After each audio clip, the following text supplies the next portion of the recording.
रामकृष्ण हरी मंडळी, तुम्हाला माहिती आहे समाधी म्हणजे काय? तर मी आज सांगते. एक गावात एक लहान मुलगा आपल्या आजोबांना विचारतो, आजोबा, संतांची समाधी म्हणजे काय हो?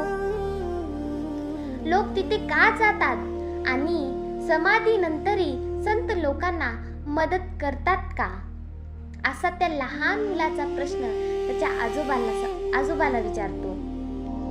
आजोबा शांत हसले. ते मुलाला घेऊन एका जुन्या समाधी मंदिरात गेले. तेथे शांत वातावरण होतं. दिव्यांचा लख्ख तेज प्रकाश होता, मंत्रांचा आवाज आणि मनाला स्पर्श करणारी शांतता. मुलगा म्हणाला, येथे काहीतरी वेगळं जाणवते. तेव्हा आजोबा म्हणाले, बाळा, जिथे संतांनी आयुष्यभर तप केलं, भक्ती आणि ईश्वर साधना केली, त्या जागेत आजही त्यांची ऊर्जा जिवंत असते. त्यालाच समाधी म्हणतात.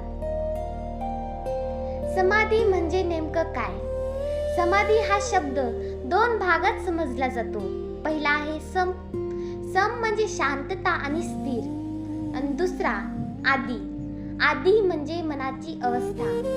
म्हणजे मन पूर्णपणे शांत होऊन ईश्वरात विलीन होणं म्हणजे समाधी. संतांसाठी समाधी म्हणजे मृत्यू नव्हे, तर ती त्यांच्या आत्म्याची परमेश्वराशी एकरूप होण्याची अवस्था. सामान्य माणूस शरीर सोडतो तेव्हा त्याला मृत्यू म्हणतात. पण संतांच्या बाबतीत असं मानलं जातं की त्यांनी आयुष्यभर साधना करून मन, शरीर आणि आत्म्यावर पूर्ण नियंत्रण मिळवलं असतं.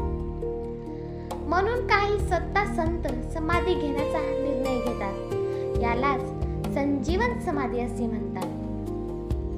संजीवन समाधी म्हणजे संत जिवंत अवस्थेत ध्यानामध्ये शरीर स्थिर करून ईश्वरात लीन होतात. यामध्ये भीती नसते, दुःख नसतं, फक्त परम शांती असते. याचं सर्वात मोठं उदाहरण म्हणजे संत ज्ञानेश्वर महाराज यांची आळंदीतील संजीवन समाधी. अनेक लोक सांगतात की समाधी स्थळी गेल्यावर मन शांत होतं, कारण तिथे भक्तीची ऊर्जा असते. लाखो लोकांची श्रद्धा जोडलेली असते. संतांच्या साधनेची प्रभाव त्या जागेत राहतो. म्हणून समाधी स्थळ फक्त मंदिर नसतात, ती आध्यात्मिक ऊर्जा केंद्र असतात. भक्तांचा विश्वास असा आहे, संत शरीराने दिसत नसले तरी त्यांची कृपा कायम असते. अनेक लोकांना संकटात मार्ग मिळतो, मनाला शांतता मिळते किंवा अशक्य वाटणाऱ्या गोष्टी घडतात. यालाच लोक संतांची कृपा म्हणतात. समाधी म्हणजे शेवट नाही, ती भक्तीचा सर्वोच्च टप्पा मानला जातो. संतांनी आयुष्यभर नामस्मरण, सेवा, प्रेम, त्याग, ईश्वर भक्ती यातून स्वतःला इतकं शुद्ध केलं की शेवटी ते परमेश्वरात विलीन झाले. एक प्रेरणादायी कथा आहे. एक माणूस खूप दुःखी होतो. त्याचं काम बिघडलं होतं, घरात समस्या होत्या. तो एका संतांच्या समाधीस्थळी गेला. तेथे बसून त्याने शांतपणे डोळे बंद केले. काही वेळाने त्याच्या मनातील भीती कमी झाली. त्याला आतून नवीन ताकद मिळाली.